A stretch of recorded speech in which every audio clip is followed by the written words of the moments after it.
বন্ধুরা, শতকরা নির্ণয় করা শিখুন। Percentage calculation.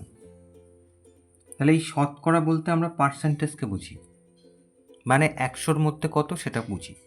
ধরুন আমরা যদি লিখি 5%, তার মানে কত? 100-র মধ্যে 5। তাহলে এটাকে আমরা লিখব এরকম 5-এর 100। সেরকম যদি লিখি 10%, তার মানে 10 100-র মধ্যে, মানে 100-র মধ্যে 10। একই রকম যদি আমরা লিখি 55%, তাহলে আমরা লিখব 55/100, মানে 55-র 100। এটাকে যদি আমরা কাটাকুটি করি, 5-11 55, 5-20 100, তার মানে হচ্ছে 11-20। তাহলে এখানে আমাদের পার্সেন্টেজ ক্যালকুলেশন করতে হবে, তার মানে এইটার থেকে আমাদের এইটাতে যেতে হবে। তাহলে সেক্ষেত্রে আমরা কি করব?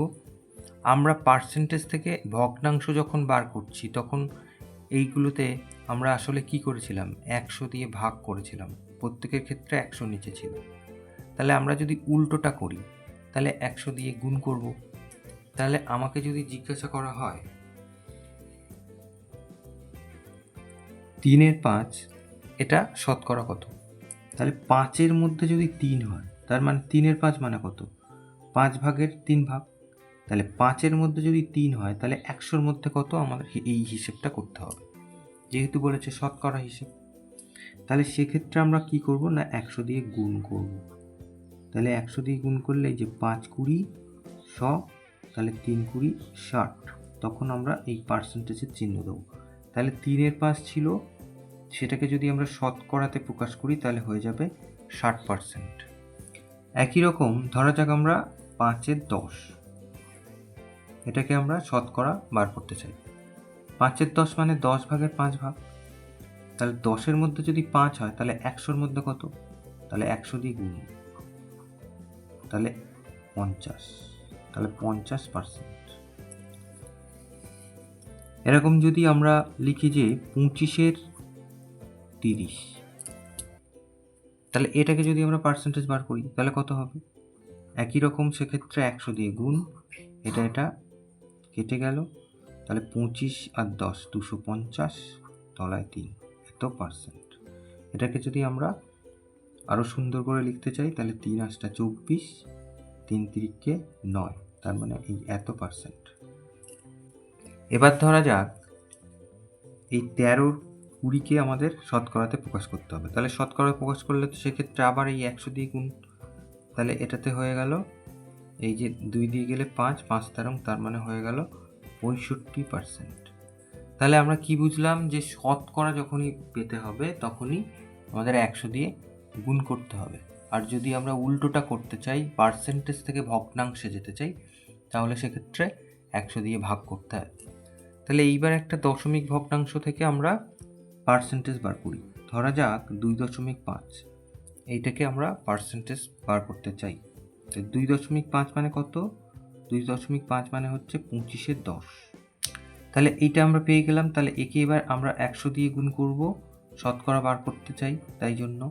তাহলে 25-10-কে, এটা হচ্ছে এই যে 250, তাহলে হয়ে গেল 250%, মানে 100-র মধ্যে 250। 10-এর মধ্যে যদি 25 হয়, তাহলে 100-র মধ্যে 250, তাহলে এইভাবে আমরা পেয়ে গেলাম। এবার আর একটা দশমিক সংখ্যা দেখি। ধরা যাক আমরা বার করতে চাই 1.05, এটাকে আমরা পার্সেন্টেজ বার করতে চাই। তাহলে এটা মানে কত? এটা মানে হচ্ছে 105, তলায় 100। এই যে দশমিকের পরে দুটো ঘর আছে, তাহলে দুটো শূন্য একের পেছনে, তাহলে এটা আমরা সবাই জানি। তাহলে এটাকে 100 দিয়ে গুণ, তাহলে এই 100 কেটে যাচ্ছে, তাহলে এটার থেকে আমরা পাচ্ছি 105%। ধরা যাক 0.12, এইটাকে আমরা পার্সেন্টেজ বার করতে চাই। তাহলে এইটা মানে হচ্ছে এই 12/100, তাকে আমরা 100 দিয়ে গুণ করব। তাহলে এই 100 কেটে গেল, পেয়ে গেলাম আমরা 12%। তাহলে এইভাবে খুব সহজেই শতকরা নির্ণয় করা যায়। বন্ধুরা, আশা করি বুঝতে কোনো অসুবিধা হচ্ছে না। এইবার ধরা যাক 1/2/5, এইটাকে আমরা পার্সেন্টেজ বার করব। তাহলে এটা মানে কত? 5 1 5, 6 7, 7-এর 5। এইবার এটাকে আমরা 100 দিয়ে গুণ করলাম, 5 দিয়ে গেলে 5 20 100, তাহলে 7 দুগুণে 14, তার মানে এটা মানে হলো 140%। এইবার আমরা 25/1/5, এটাকে আমরা পার্সেন্টেজ বানাতে চাই। তাহলে কি হবে? তাহলে এখানে 5 25 125 আর 126, তার মানে 126 তলায় 5। তাহলে এটাকে আমরা গুণ করব 100 দিয়ে, তাহলে 5 দিয়ে গেলে 5 20 100, তাহলে 26 দুগুণে 52, আর ওদিকে হচ্ছে 2 1 2 আর 0, তাহলে এই যে এত পার্সেন্ট হয়ে গেল। তাহলে 25/1/5 মানে হচ্ছে 25-20%। এইবার যদি বলা হয় 1, এটাকে যদি আমরা পার্সেন্টেজ বার করতে চাই, তাহলে পার্সেন্টেজ বার করতে গেলে নিয়মটা কি হলো? 100 দিয়ে গুণ করতে হবে। তাহলে 1 গুণ 100, তার মানে 1 মানে কত? 100%।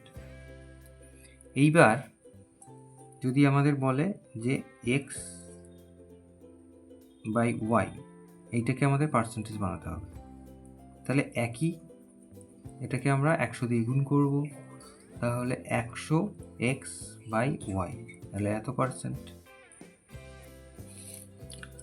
যদি বলা হয় a/2, এটাকে আমরা পার্সেন্টেজ করতে চাই, তাহলে একই রকম a/2 গুণ 100, তাহলে এই যে 50, তাহলে 50 a%।